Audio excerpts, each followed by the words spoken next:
Imagine a battlefield where aircraft could take off vertically, hover above enemy positions, and land on the deck of a moving warship.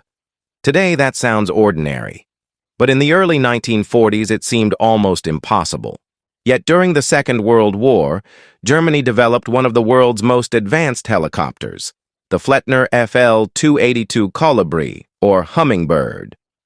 This remarkable aircraft was decades ahead of its time and became one of the first helicopters to see operational military service. Its innovative design and impressive capabilities demonstrated the future of vertical flight long before helicopters became common. The story begins with a brilliant German engineer named Anton Flettner. Unlike many aircraft designers of his era, Flettner believed that helicopters, not conventional airplanes, would eventually revolutionize aviation. During the 1930s, engineers around the world were struggling to solve one major problem: how to build a practical helicopter. Most early designs were unstable, unreliable, and difficult to control. But Flettner approached the challenge differently. Instead of using a traditional main rotor and tail rotor configuration, he developed a unique system called an intermeshing rotor design, also known as a syncropter. Two large rotors rotated in opposite directions while overlapping each other without touching. This ingenious arrangement eliminated the need for a tail rotor and solved the problem of torque that plagued many early helicopter designs.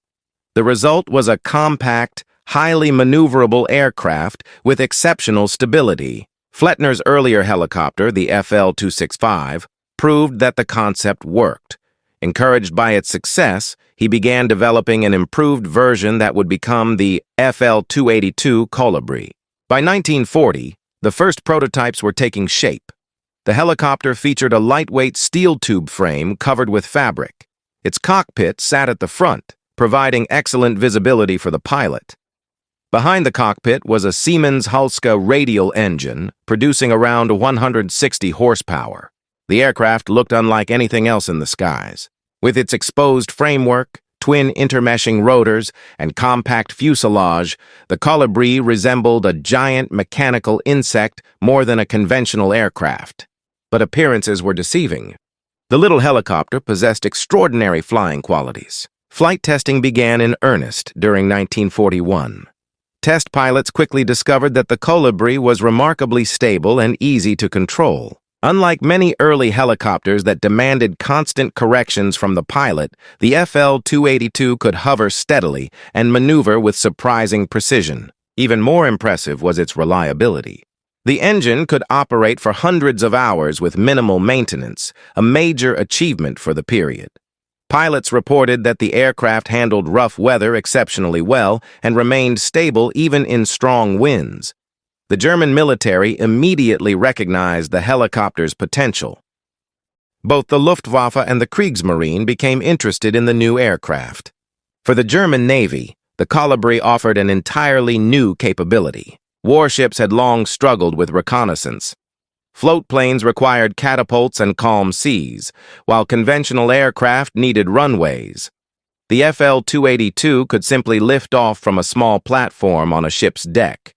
Tests aboard the light cruiser German cruiser Köln demonstrated exactly how useful the helicopter could be. Landing platforms were installed on the ship's gun turrets, and pilots successfully took off and landed while the vessel was underway. The results exceeded expectations. The Kolibri proved stable, reliable, and surprisingly effective for maritime reconnaissance. German Navy. Soon, the helicopter was being tested throughout the Baltic, Mediterranean, and Aegean seas. Observers used it to search for enemy submarines, monitor shipping routes, and guide naval operations. For the first time in history, a helicopter was demonstrating genuine military usefulness in real-world conditions. This was not merely an experimental machine. It was becoming an operational aircraft. As the war intensified, new roles emerged for the Kolibri. Military planners realized that helicopters could provide invaluable observation capabilities over the battlefield. Unlike airplanes, the FL-282 could hover over a target area, allowing observers to monitor enemy movements and direct artillery fire with unprecedented accuracy. To support this mission, engineers developed a two-seat version. An observer's position was added behind the pilot, creating the FL-282B2 variant. This configuration proved particularly useful for artillery spotting and battlefield reconnaissance. The helicopter's performance was impressive for its era. It could reach speeds of approximately 150 kilometers per hour and operate at altitudes exceeding 4,000 meters. Its compact design allowed it to operate from locations impossible for conventional aircraft. Whether from a warship's deck, a forest clearing, or a small field near the front lines, the Colibri could take off and land almost anywhere. One particularly fascinating aspect of the helicopter was its survivability. During tests, pilots discovered that the FL-282 was surprisingly difficult for enemy fighters to attack. Its small size, ability to maneuver at low altitude, and capability to change direction rapidly made it a challenging target. In mock combat exercises, even high-performance fighters struggled to engage the tiny helicopter effectively. Reddit. German military leaders became increasingly enthusiastic. By 1944, plans were underway for mass production. The Luftwaffe envisioned large numbers of helicopters performing reconnaissance, artillery spotting, liaison duties, and even battlefield transport missions. An ambitious order for approximately 1,000 aircraft was placed. Had this production target been achieved, Germany could have fielded the world's first large-scale helicopter force. But history intervened. By 1944, Allied bombing campaigns were devastating German industry. Factories, transportation networks, and manufacturing centers came under relentless attack. The facilities intended to produce the FL-282 suffered severe damage before large-scale production could begin. As a result, only a small number of helicopters were completed. Instead of thousands, fewer than 30 examples were built, with about 24 completed aircraft often cited by historians. Despite these setbacks, the surviving helicopters continued operating until the final months of the war. Some served on the Eastern Front as artillery spotters. Others performed communication and observation duties. Pilots valued the aircraft for its reliability and unique capabilities. However, as Soviet forces advanced and Germany's military situation deteriorated, many helicopters were lost to enemy action or destroyed to prevent capture. When the war ended in 1945, the FL-282 program came to an abrupt conclusion. Yet its influence did not disappear. The helicopter had demonstrated that vertical flight could be practical, reliable, and militarily useful. Many aviation experts who examined captured German helicopters after the war were deeply impressed by their sophistication. The intermeshing rotor concept developed by Anton Flettner continued to inspire future helicopter designs. Even today, modern aircraft such as the Cayman K-MAX use the same fundamental rotor arrangement pioneered by Flettner decades earlier. The legacy of the Colibri extends beyond its technical achievements. It represents a glimpse into an alternative future of aviation. Had mass production succeeded, helicopters might have become a common feature of military operations years earlier than they ultimately did.